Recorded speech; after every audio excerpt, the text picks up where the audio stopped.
व्यवस्था है। एक सेकंड बंद कर दीजिए। पूरा विपक्ष कह रहा है अच्छे दिन के बजट कॉर्पोरेट जगत के लिए मिडिल क्लास अपने ध्यान रखें। विपक्ष अपनी जिम्मेदारी का निर्वाह कर रहा है और मैं समझता हूँ कि हम लोगों को जो कुछ भी करना चाहिए इस देश के हित में वह किया है। और मैं देश को भी आश्वस्त करना चाहता हूँ कि आर्थिक दृष्टि से भी भारत एक शक्तिशाली भारत बनेगा और उस दिशा में हम लोगों ने अपने कदम आगे बढ़ाए हैं। मिडिल क्लास अपना ध्यान रखिए, इसका क्या मतलब? जिस तरह वित्त मंत्री ने कहा मिडिल क्लास खुद अपना ध्यान रखे, इसका मैंने खुद क्या, मैं समझता हूं कि इस देश की गरीबी को हमको दूर करना है, रोजगार के नए अवसर सृजित करने हैं और साथ ही साथ इस देश को दुनिया के एक बड़ी आर्थिक ताकत के रूप में भी हमको स्थापित करना है। और ऐसी आर्थिक ताकत हम भारत को बनाना चाहते हैं जिसमें कि इनकम डिस्पैरिटी, आय की विषमता, ये पूरी तरह से समाप्त हो। जम्मू कश्मीर में सरकार बन रही है, बाप बेटी की सरकार बन रही भाजपा के समर्थन में, क्या कहना चाहिए? मानी चलिए कॉमन मिनिमम प्रोग्राम के आधार पर है, इसलिए उसमें कहीं कोई आपत्ति नहीं है।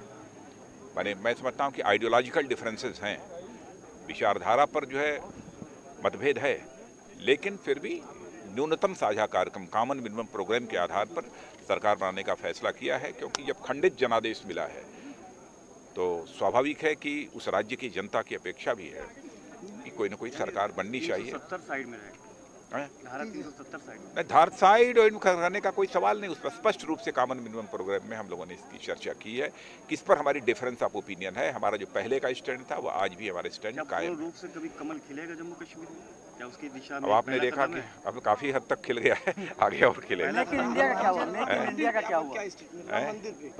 पहले से स्थिति जम्मू कश्मीर में भारतीय जनता पार्टी की बेहतर हुई थी। के कई जवान अपने यहाँ के शहीद हो रहे हैं, लगातार देश के तो राम मंदिर इस पे क्या करना चाहिए, खास पूर्वांचल और ऐसे बहादुरों के प्रति समस्त देशवासियों का भी सम्मान होना चाहिए। उनकी शहादत को मैं समझता हूँ कि देशवासी को कभी भूलना नहीं चाहिए। आपने पड़ोसी में पाकिस्तान, राम मंदिर के बारे में और भी कई पड़ोसी हैं, कहाँ है तो लेके उनके लिए क्या आपका क्या व्यू होगा, क्या कहना चाहेंगे? जहाँ तक भारत का प्रश्न है, भारत अपने सभी पड़ोसी देशों के साथ अच्छे रिश्ते बनाकर रखना चाहता है और हमारी अपनी तरफ से कोशिश यही रहती है।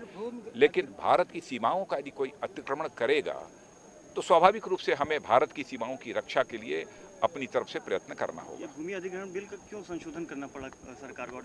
विपक्ष पूरा हंगामा कर रहा है क्योंकि हमें इस बात की भी चिंता करनी है कि गाँव का भी विकास होना चाहिए।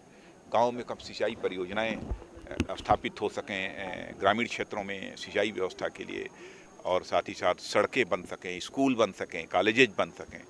इसलिए कुछ आंशिक परिवर्तन की बात हुई है, लेकिन मैं किसानों को भी आश्वस्त करना चाहता हूं कि किसानों के हितों पर चोट पहुंचाकर हमारी सरकार कोई काम नहीं करेगी। किसान के पुत्र थे, आपने किसानों से बात की है, क्या बात कुछ बनी? सर राम मंदिर